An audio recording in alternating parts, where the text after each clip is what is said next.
and welcome to my channel. Today we are going to talk about a very important topic which is literature. Although spoken English सीखने के लिए literature का आना ज़रूरी नहीं है, but still ये एक ऐसा टॉपिक है जिसके बारे में हमें नॉलेज होनी चाहिए. That's why I am making this video today. So friends, literature को हिंदी में कहते हैं साहित्य and आज हम इंग्लिश लिटरेचर के बारे में जानेंगे. फ्रेंड्स, हर लैंग्वेज का अपना साहित्य होता है, हर लैंग्वेज का अपना लिटरेचर होता है. उसी तरीके से इंग्लिश का भी अपना लिटरेचर है. लिटरेचर को अगर आप इजी लैंग्वेज में समझना चाहते हैं तो आप इसे इंग्लिश की हिस्ट्री कह सकते हैं. आई मीन टू से इंग्लिश लैंग्वेज में कौन कौन से राइटर्स आए, कौन कौन से पोएट्स आए, उन्होंने क्या क्या लिखा, ये सारी चीज़ें लिटरेचर कहलाती है या फिर लिटरेचर में ये सारी चीज़ें सिखाई जाती है. अब तक इंग्लिश में बहुत से राइटर्स आए हैं, बहुत से पोएट्स आए हैं एंड उन्होंने अपना अपना वर्क इंग्लिश को प्रोवाइड किया है. बहुत सारे पोएट्स का एंड राइटर्स का इंग्लिश के लिटरेचर को और भी ज़्यादा इन्हेंस करने में या फिर उसे और भी ज़्यादा ग्रो करने में बहुत ही इम्पॉर्टेंट योगदान रहा है. लिटरेचर में बहुत सारी चीज़ें आती हैं, जैसे कि लिटरेचर में पढ़ाया जाता है पोएट्स के बारे में, पोएट्रीज के बारे में, राइटर्स के बारे में, उन राइटर्स ने क्या क्या चीज़ें लिखी हैं इस बारे में भी पढ़ाया जाता है.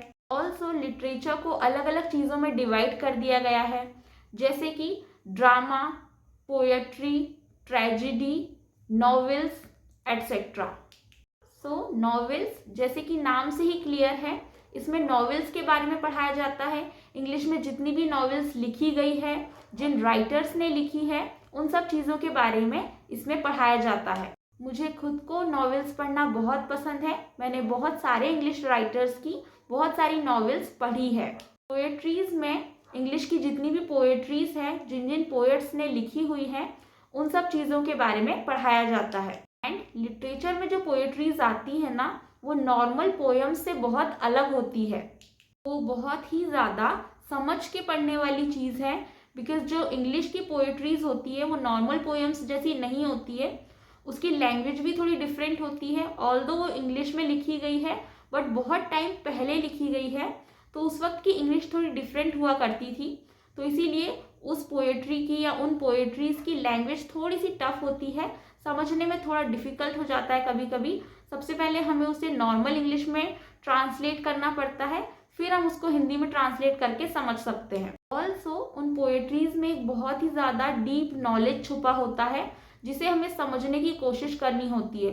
बिकॉज जो लाइन्स पोएट्री में लिखी जाती है ना, एग्जैक्ट वही उसका आंसर नहीं होता है, एग्जैक्ट वही उसका मीनिंग नहीं होता है. उसमें एक मीनिंग छुपा हुआ होता है, जिसे हमें बहुत ही अच्छे से समझने की कोशिश करनी पड़ती है. अब ड्रामा एंड ट्रेजेडी, इसकी अगर मैं बात करूं तो बहुत सारे ऑथर्स हैं इंग्लिश में जिन्होंने ड्रामा लिखा हुआ है. जो स्टेज पर ड्रामा हुआ करता था, बस उसी को उन्होंने लिखा है. बहुत सारे ऑथर्स ने जो ड्रामा लिखा है उसे बाद में थिएटर में, स्टेज पे परफॉर्म भी किया गया है. बहुत सारे ड्रामा बेस्ड मूवीज़ भी बनी हैं, नॉवेल बेस्ड मूवीज़ भी बनी हैं.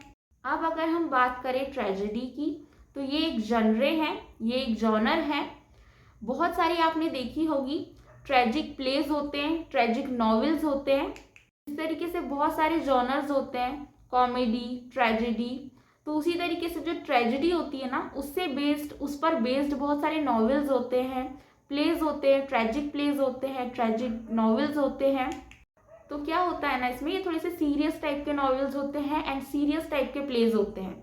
आप इसे कॉमेडी का अपोजिट भी कह सकते हैं. वहीं पर जो कॉमेडी प्लेज होते हैं, कॉमिक प्लेज होते हैं या फिर कॉमेडी नॉवेल्स होती हैं, तो वो सब तो हमें अच्छे से समझ में आ ही जाता है, बिकॉज उसमें कॉमेडी होती है, तो उसे समझना इतना ज़्यादा डिफिकल्ट नहीं होता है. वो ज़्यादा ऐसे सीरियस टाइप के भी नहीं होते हैं. बट जो tragic plays and tragic novels होती है, तो वो थोड़े से सीरियस टाइप के होते हैं. अगर हमें लिटरेचर को समझने में थोड़ी डिफ़िकल्टी हो रही है, तो हम उसे मूवीज़ से कनेक्ट करके भी समझ सकते हैं. जैसे कि ट्रेजेडी बेस्ड मूवीज़ होती है, कॉमेडी मूवीज़ होती है, बस उसी तरीके से ट्रेजिक प्लेज होते हैं, ट्रेजिक नॉवेल्स होती हैं, कॉमिक नॉवेल्स होती है, कॉमेडी बेस्ड प्लेज होते हैं. स्टेज पर परफॉर्म किया जाता है ना, उसी को प्लेस कह सकते हैं, ड्रामा कह सकते हैं. उसे थिएटर में भी परफॉर्म किया जाता है। बट यही सारी चीज़ें ऑथर ने लिखी हैं। तो इंग्लिश में बहुत सारे ऑथर्स हैं, जैसे कि बाकी लैंग्वेजेस में होते हैं। जैसे हिंदी लैंग्वेज में बहुत सारे राइटर्स होते हैं, उन्होंने बहुत सारी चीज़ें लिखी हुई है। उसी तरीके से इंग्लिश में भी बहुत सारे ऑथर्स हैं, उन्होंने भी बहुत सारी चीज़ें लिखी हुई है। पोएट्री लिखी है, ड्रामा लिखा है, प्लेज लिखे हैं, ट्रेजेडी लिखी है, कॉमेडी ड्रामाज लिखे हैं, कॉमेडी स्टोरीज लिखी हैं, एंड कॉमेडी बेस्ड नॉवेल्स लिखी हैं। ये अलग अलग जॉनर हैं, एंड आपको इनमें से जो भी जॉनर पसंद है आप उनसे रिलेटेड लिटरेचर पढ़ सकते हैं। इससे क्या होगा, आपका नॉलेज भी बढ़ेगा, आपकी इंग्लिश भी बेटर होगी।